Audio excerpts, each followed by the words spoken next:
F7 fighter aircraft আনুমানিক 1টার দিকে আমাদের মাইলস্টোন স্কুল অ্যান্ড কলেজের দিয়াবাড়ি উত্তর শাখার দোতলা স্কুল ভবনে ক্র্যাশ ল্যান্ডিং করেছে।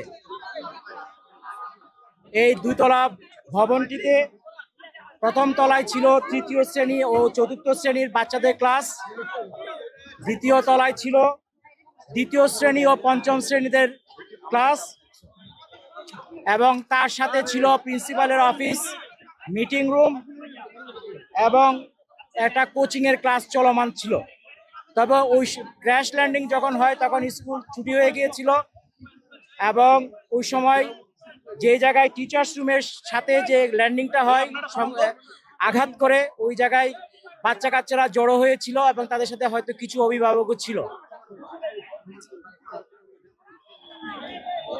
আমরা fire service and civil defence crash landing হয়েছে আনুমানিক 1টার দিকে, 1:08-এর মধ্যে আমরা খবর পাই এবং আমাদের 1:22-এর মধ্যে দ্রুত আমাদের এখানে ইউনিট পৌঁছে যায় এবং উদ্ধার কার্যক্রম শুরু করে। আমাদের মোট 9টা ইউনিট এখানে কার্যক্রম করেছে। বর্তমানে আগুন সম্পূর্ণ নির্বাপন অবস্থায় আছে এবং আমরা উদ্ধার কার্যক্রম চালাচ্ছি। উদ্ধার কার্যক্রম একটু আগে আপনারা দেখেছেন, ক্রেন নিয়ে যাওয়া হয়েছে এয়ারক্রাফটের পিছনের যে ফিউজিলাজ বলে ওই অংশটাকে টেনে বের করার জন্য। ওটা বের করার পর ফাইনালি সার্চ করলে আর কোনো ডেড বডি আছে কিনা সেটা আমরা জানতে পারবো। এখন পর্যন্ত আমাদের 6টা অ্যাম্বুলেন্স ছাড়াও আশেপাশে অনেক অ্যাম্বুলেন্স ব্যবহৃত হয়েছে এবং ঢাকার বিশেষ করে সিএমএইচ, ঢাকা মেডিকেল কলেজের বার্ন ইউনিট এবং বাংলাদেশ মেডিকেলেও অনেককে আহত অবস্থায় নিয়ে যাওয়া হয়েছে বিভিন্নভাবে। আমাদের হিসাব অনুযায়ী এখন পর্যন্ত আমরা 19 জনের ডেড বডি উদ্ধার করেছি এবং তারা বিভিন্ন হাসপাতালে আছে। এগুলি হিসাবটা চলমান আছে, যেহেতু দ্রুত উদ্ধার করে পাঠানো হয়েছে। এখানে সেনাবাহিনী এবং আমাদের ফায়ার সার্ভিস এবং অন্যান্য পুলিশ সবাই মিলে আমাদের সহযোগিতা করেছে এবং র্যাবও এখানে উপস্থিত ছিল।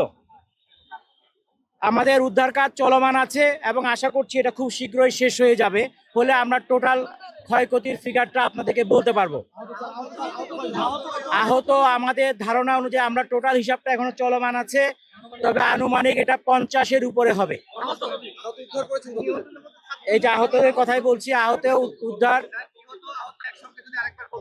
নিহত আমাদের হিসাব অনুযায়ী এখন পর্যন্ত 19, আর আহত বাংলাদেশ মেডিকেল এবং ঢাকা বার্ন ইউনিটে এবং অন্য জায়গায়ও থাকতে পারে, আমরা খোঁজ খবর করছি। এটা 50-এর উপরে হবে মনে হয়। নিহতের সংখ্যা 19, 50-এর উপরে হবে। এটা ফাইনাল ফিগারটা আমরা যখন চূড়ান্তভাবে বিভিন্ন জায়গায় আমরা খোঁজ খবর করছি তখন আমরা এটা বলতে পারবো। আমাদের এখানে আমাদের মাননীয় উপদেষ্টা মহোদয়, স্বরাষ্ট্র মন্ত্রণালয়, উনি এসেছিলেন, উনি দেখে গিয়েছেন।